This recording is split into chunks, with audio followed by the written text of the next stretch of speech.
with you, composition notebooks are some of the best tools that you can have for reader responses. This is one of mine that's just been covered in fabric. We made a lot of these when we did book studies at SFA. We covered them in fabric, then we just had electrical black tape that we put here, and then we just glued in the front something to cover up the edges of the fabric. And this is what we passed out to faculty when we would have our faculty book studies. Just a neat way to hold your thoughts. Now they have many that are decorated. This one's from Target. They have lots of cute ones at Target. They usually carry the best ones that has it. A lot of students, you can ask them, most of them will bring in the black marbled ones.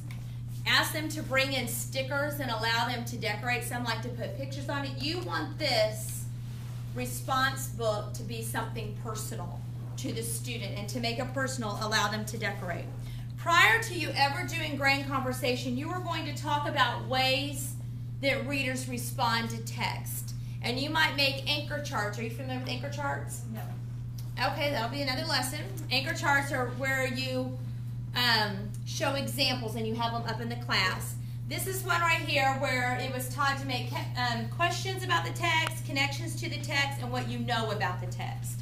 And this is just a way that this is a third grade student had responded in his reader response book after he was reading during reading workshop time on a book of his choice. And this is what he responded.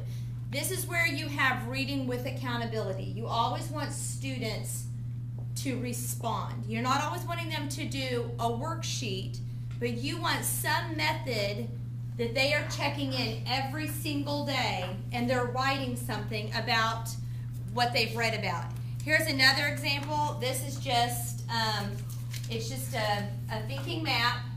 And at the top they've written 2 questions they had about the book, and then did a map over, it looks like the main character. Very easy. The way usually Grand Conversation is done is you have 5 days of reading, Monday through Friday, and each day you are expecting kids on their own time with books of their choice, meaning that they're reading at school or that they have brought from home. They are reading and responding during sometime during your class. So they have 5 entries.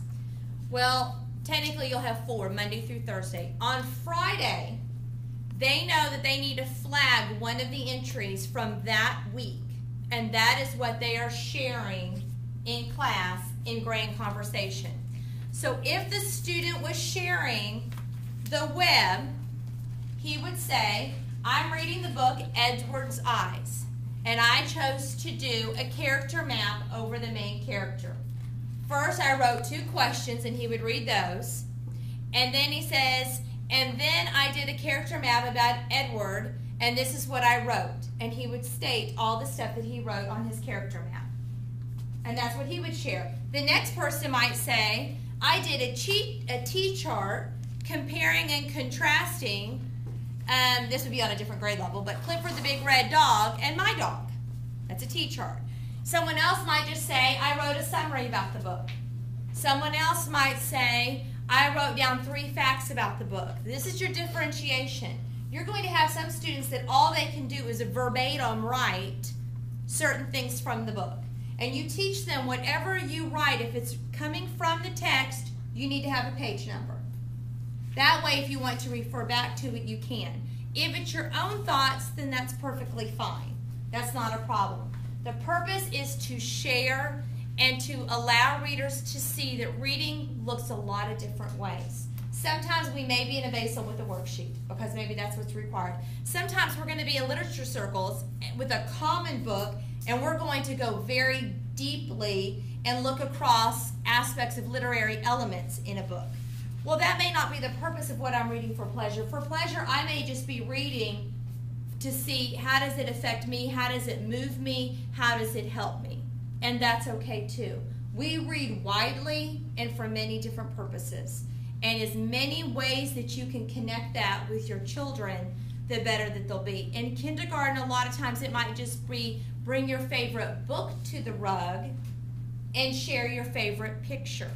And that's all they're doing, just to get them in the habit of sharing. Plus, it teaches different perspectives. It teaches tolerance. A way also to make sure that when you're in your group that you don't have one person that is constantly the one that wants to respond is you give each student 2 of something. And in the videos, I don't know if you picked up, I don't know if one of the videos showed, he had given each of them 2 Unifix cubes. Now he made a mistake and he realized later that he had one basket to collect it and he put it in the middle so they were all popping their Unifix cubes out. And of course he was like, I can't believe you're filming this and we're realizing this. But I mean, you trial and error, you figure that out. But you have it, and once they get rid of their 2, they're done speaking. And then if Josh still has 2, he still has to have 2 good questions or follow-ups to somebody. That again is not just accountability on the reader, it's accountability on all my listeners too. Because people always say, well, what do you do with the student who always wants to be the one to respond? That's how you take care of that. And I teach you that also in guided reading when we go to in your next class, when we talk about guided reading of how to make that participation be equal in that. Any questions about grand conversation?